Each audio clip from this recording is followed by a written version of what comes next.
Right, so political party donations often become a talking point following a general election as their election spending gets scrutinised. Who gave them cash especially gets scrutinised because inherently you always have to ask the question of what exactly is being bought and paid for here. And when you get a new government, the policies they enact or don't often becomes a reflection of who was given the money and what their vested interest in that might be. And considering Starmer's Labour got more money in the form of donations than every other political party combined, what exactly have certain people been coughing up cash for? What have they been buying? And what are the consequences of that going to be? Especially when this Labour government is refusing to lift 250,000 kids out of poverty because it says we can't afford it, when that is just a complete lie. This very policy choice, there's no justification in it. Will Labour actively vote to keep kids in poverty? In which case, as we go forwards. The two-child benefit cap is a cruel and unnecessary policy that affects 1.6 million children in this country. Lifting it isn't even that expensive. It's the same order of magnitude as the cost of the fuel duty freeze. And I know where I would rather spend my money, lifting 250,000 children out of poverty. That's a choice the Labour government could take. It's choosing not to. Right, so that was a quick clip of Carla there, co-leader of the Green Party, now the Green MP for Bristol Central, saying what few other politicians, frankly, are prepared to, especially on mainstream media at that, and saying it is literally Labour's choice to keep them in poverty. A wealth tax, according to Green Party estimates, for example, could bring in £44 billion. The cost of taking these kids out of poverty per year is around £2.5 billion. Starmer managed to find £3 billion a year to just give to Ukraine. These are choices, therefore, aren't they? You might agree or disagree with them, but surely taxing the wealthiest in this country is no longer something we cannot afford to not to do. When the choice is kids going hungry whilst the rich get even richer, that shouldn't even be a choice, should it? But then you get wealthy people donating to political parties, and then when they get into government, as Labour just have, all of a sudden these things are not possible. They are unaffordable, and you get politicians with the temerity to go on TV and say, sorry, there's no money left. We're the sixth richest economy on earth. Where's the money? If the government doesn't have the money, who does? And the answer is obviously the people who have so much of it, they can afford to buy influence with wannabe governments, buy policy in effect. We know this is the route Keir Starmer chose, another political choice. It's the same road Tony Blair walked, of course, blow to the Labour membership and donations from ordinary working class people, as Corbyn brought so much money into the party by doing. Starmer would rather serve people who will fund the party instead with their pots of cash and line up a cushy future for himself further down the line when his time in politics is over. It's what Blair did as well, after all. When you look at who the donors are for certain parties, it begs the question of what they are buying, and that is often reflected in party policy, or in the case of the governing party, what they do. So let's look at some of the donations that came in, and since I brought up the Greens first, let's have a look at them first.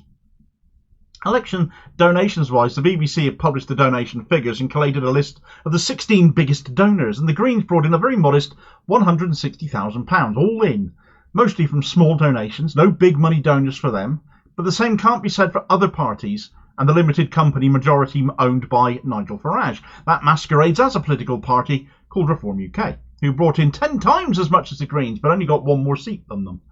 Reform UK brought in £1.6 million in donations, of which two of their donors made this BBC Rich list. One of them was the company Britain Means Business, which is basically just Richard Tice, now a Reform MP himself and also deputy leader, having made way for Nigel Farage's return, who handed over £500,000 to the party, and Zia Youssef, whose donation of £200,000 appears to have been enough to see him made Reform UK chair.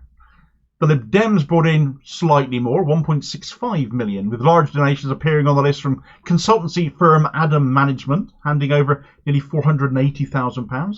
Gambling multimillionaire Derek Webb gave them £200,000, and food import-export company GADF Holdings also gave them £200,000. Possibly a company looking to see some of this Brexit red tape watered down by these Lib Dems. Perhaps that's the hope there. Despite the Tories scoring only a little bit more than the Lib Dems, £1.8 million in donations. Only one entry for them actually appears on the BBC Rich list, which was £225,000 from their own Draw Society. So the big money bankrollers have literally evaporated. But Labour had plenty of them. The Tories came second in the list with their £1.8 million of donations, but Labour received £9.5 million in donations over that same period. And it all comes down to what these people are buying as to what we'll see Labour do, because big money in politics always breeds corruption, and frankly it has to be stamped out, because our democracy is constantly up for sale as a result of it. Biggest donor bar none was Lord Sainsbury, giving Labour enough on his own to top the list, a massive £2.5 million from him. He was made a peer in 1997 and, well, given his sizable donations to Labour previously, he was involved subsequently in the cash for peerages scandal after failing to disclose a £2 million loan he had made to the party, loans becoming a thing under Blair, it was from that time. Because when you rely on big money donors to bankroll you, then not paying up puts you in a spot of bother. You aren't free to run the country as you see fit, you're owned. Sainsbury is also allegedly involved with Labour Friends of Israel, which would certainly be fitting with a Starmer-led Labour Party, and other donors bear that out too. Labour got £900,000 from Gary Lubner, whose family made its fortune in apartheid South Africa and is very supportive of the apartheid Israeli state as well, and whose son is the current Young Labour chair. Stuart, who I wrote about recently in another video for publicly abusing Palestine protesters at Labour conference last year, gave Labour £570,000. Martin Taylor, a hedge fund manager with interests in private healthcare, gave Labour £700,000. Sculptor Anthony Gormley appeared on the list. He gave them £500,000, though this was in the form of artwork rather than cash. Toledo Productions, a film company behind Love Actually, run by Duncan Kenworthy, gave Labour £500,000 as well. There were other donations as well from other hedge funders, the oil industry, all to lesser extents. A near £1.5 million donation from Unison and £514,000 from Usdaw being the biggest trade union donations. Trade union money, the cleanest money in politics, as that is, raised by ordinary union members as it comes from. But it's telling that these donations, size of them, came from right-wing trade union administrations, and that despite a huge amount of cash raised, union donations to Starmer's Labour actually fell compared to all of the private donations that came in instead. So a bigger emphasis on money from wealthy individuals, many of whom have vested interests, and they have pointed out as I've gone through some of them, so I'm not going to go over them again. But if you want to know why Labour won't raise a wealth tax, it's because, frankly, they can kiss these donors goodbye if they did. This money is an investment in the wealth held by these wealthy people that their wealth is not going to be come after by this Labour administration, by Starmer, because it's cheaper for them to hand these eye-watering sums to all of us over to political parties than pay a fair share of tax instead. That's why this economy is as large as it is, but why so few of us actually see any of the money in it. It's hoarded at the top, and until a political party comes in prepared to say no more to these massive donations, we need an economic reset so it works for the bulk of the country, so that those at the bottom end who spend their money have more of it to get by and have a better quality of life for it, are able to get on the housing ladder, do all the things we expect to be able to do, but find in these modern times are completely unable to. Take holidays. The spending of money is what strengthens the economy after all, and it's the people, the ordinary working class, who spend a larger proportion of what they have. Having all the money being hoarded at the top by very wealthy people, it just gets stashed away. It does no work. It does not get spent. That actively harms the economy. Remember when Starmer said country before party? He was taking this money whilst he was saying it. He never meant a word of it, therefore, and if he and Reeves go down this route, economic stagnation, as we've seen for years under the Tories, is just going to continue. There will be no change. When they are making choices to keep kids in hunger and destitution instead of giving them enough money to spend on food, their families, all because they don't want to tax the rich a bit more. Rich people who are themselves happy to live in a country where poor kids go hungry, they should look at themselves in the mirror, frankly, then something is very wrong.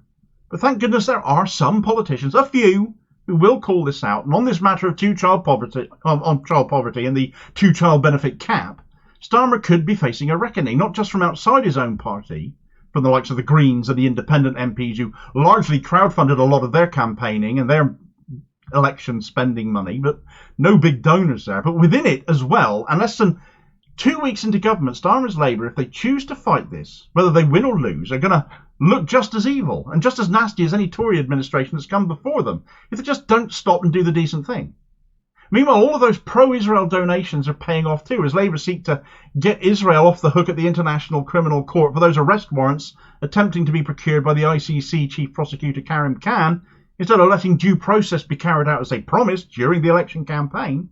That honesty deficiency will be seen by a lot of people under Starmer going forwards. I have no doubt of that. And I'll hopefully catch you on the next vid. Cheers, folks.